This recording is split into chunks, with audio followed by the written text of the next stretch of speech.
पहले दलितों के मसीहा बने, फिर राष्ट्रवादी और अब समाजवादी।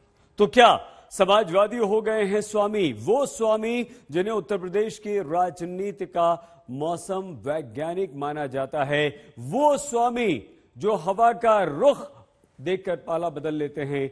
आज वही स्वामी प्रसाद मौर्य ने बीजेपी का दामन छोड़कर उत्तर प्रदेश की राजनीति में हड़कंप मचा दिया है। क्या है स्वामी प्रसाद मौर्य का पूरा खेल और वो कितना बीजेपी को नुकसान पहुंचा सकते हैं, यह हम आपको बताएंगे, पूरी खबर दिखाएंगे। लेकिन शो की शुरुआत इस वक्त की एक बड़ी खबर के साथ हम कर रहे हैं और वो बड़ी खबर यह है कि बीजेपी उत्तर प्रदेश में परेशान है। बीजेपी को अपना दल एस ने भी नसीहत दी है, क्योंकि स्वामी प्रसाद मौर्य और विभिन्न एमएलएज ने जो बीजेपी छोड़ा है उससे कहा है कि आत्मसम्मान से खिलवाड़ न हो। स्वामी प्रसाद मौर्य का बीजेपी छोड़कर चले जाना यह दुखद है, अमित शाह को आगे आना ही होगा, आशीष पटेल ने ये बात कही है। तो बीजेपी नाराजगी दूर करने का केंद्रीय नेतृत्व को निर्देश दिया जाए और अनुप्रिया पटेल ने भी ये बात कही है। सुनील बंसल, स्वतंत्र देव सिंह को यह जिम्मेदारी दी गई है कि बीजेपी के नाराज नेताओं को मनाएं, उन्हें समझाएं। तो बीजेपी को अपना दल की नसीहत है, अनुप्रिया पटेल ने यह कहा है, क्योंकि वो सहयोगी हैं और उन्होंने कहा कि स्वामी प्रसाद मौर्य का जाना दुखद है।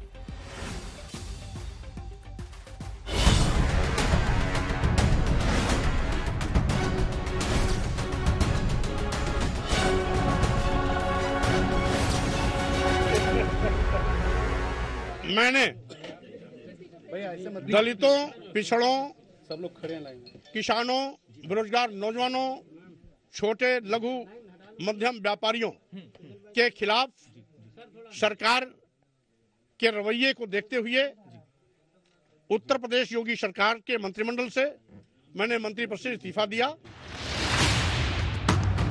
चुनावी राजनीति में सब कुछ संभव है। जो कल तक करीब थे वो रकीब हो गए, जिनसे दिल मिले थे वो दल से अलग हो गए। ऐसा भी वक्त राजनीति में आता है कि अच्छा खासा दोस्त भी जुदा हो जाता है। तो जुदा हो गए बीजेपी से स्वामी प्रसाद मौर्य, दे दिया इस्तीफा इस ऐलान के साथ कि आगे आगे देखिए होता है क्या। मेरे इस्तीफे का असर 2022 विधानसभा चुनाव के परिणाम के बाद आपको देखने को मिलेगा। 10 मार्च को क्या होगा? फिर 10 मार्च को क्या होगा? 10 मार्च को बताइए, 10 मार्च को क्या होगा? 10 मार्च को जो भी होगा वो जनता आपके सामने उस परिणाम को देगी। जीवन के नए पथ पर चुनाव को कहते होंगे लोकतंत्र का उत्सव, लेकिन चुनावी राजनीति लोकतंत्र का वो कठोर चेहरा है जिसमें सत्ता तक पहुंचने की खुरदुरी बिसातें बिछी हैं। उन्हीं बिसातों पर चली गई है ये चाल। योगी सरकार में रोजगार और समन्वय मंत्री स्वामी प्रसाद मौर्य को अब न बीजेपी की नीति समझ आ रही है और न ही रणनीति, वो भी उस वक्त जब बीजेपी आला कमान दिल्ली में टिकट बंटवारे पर मंथन कर रहा था। अब पूरा खेल दबाव बनाने की सियासत है या टिकट बंटवारे को लेकर नाराजगी, क्योंकि सूत्रों की माने तो बीजेपी के 45 विधायकों का टिकट कट सकता है। ऐसे में स्वामी प्रसाद मौर्य के इस बगावती तेवर ने पार्टी की टेंशन बढ़ा दी है। आदरणीय स्वामी प्रसाद मौर्य जी ने किन कारणों से इस्तीफा दिया मैं नहीं जानता। उनसे अपील है कि बैठकर बात करें। जल्दबाजी में लिए हुए फैसले अक्सर गलत साबित होते हैं। सियासी बोल बदले तो तस्वीरें भी बदलने लगी। समाजवादी पार्टी के सुप्रीमो अखिलेश यादव ने स्वामी प्रसाद मौर्य के साथ अपनी तस्वीर ट्विटर पर शेयर की और इशारों में स्वामी के समाजवादी पार्टी ज्वाइन करने की अटकलों को हवा दे दी। सामाजिक न्याय और समता समानता की लड़ाई लड़ने वाले लोकप्रिय नेता स्वामी प्रसाद मौर्य जी और उनके साथ आने वाले अन्य सभी नेताओं, कार्यकर्ताओं और समर्थकों का समाजवादी पार्टी में सम्मान, हार्दिक स्वागत, अभिनंदन। लेकिन स्वामी प्रसाद मौर्य भी यूपी की सियासत के मंझे हुए खिलाड़ी हैं। बीजेपी से इस्तीफे का ऐलान किया लेकिन पत्ते पूरे नहीं खोले। मैं राजनीतिक व्यक्ति हूँ, तो कहीं न कहीं किसी न किसी राजनीतिक पार्टी से वार्ता हमें करनी ही होगी।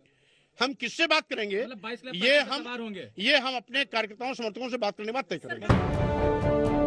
स्वामी प्रसाद मौर्य उत्तर प्रदेश में ओबीसी के एक बड़े चेहरे हैं। जिनकी कभी मायावती सरकार में धमक थी, वक्त बदला और बीजेपी ने बड़ा दांव खेलते हुए स्वामी प्रसाद मौर्य को 2017 में पार्टी में शामिल कर लिया, बड़ा मंत्रालय दिया।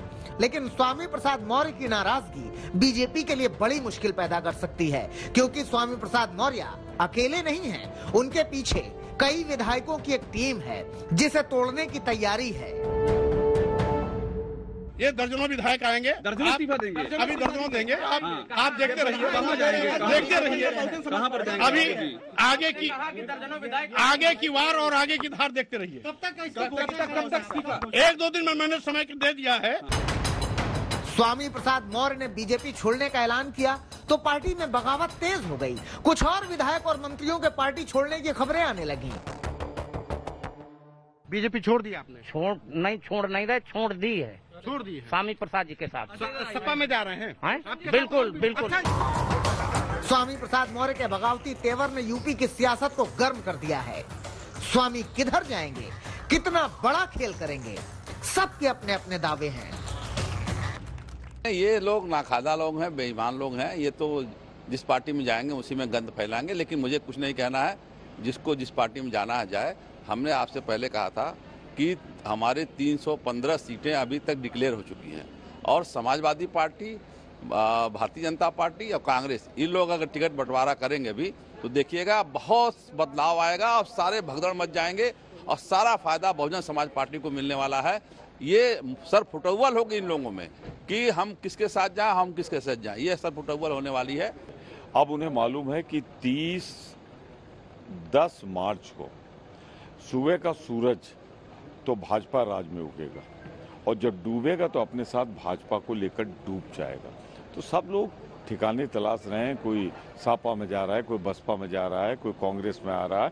मंत्री जी का स्वागत। उत्तर प्रदेश में चुनावी मौसम आया तो बगावती बादल गरजने लगे, जोड़ तोड़ की बारिश होने लगी, जिसमें स्वामी प्रसाद मौर्य एक बड़ा चेहरा है और बीजेपी के लिए इस वक्त बहुत बड़ा झटका। कुमार अभिषेक के साथ संतोष शर्मा, लखनऊ, आज तक।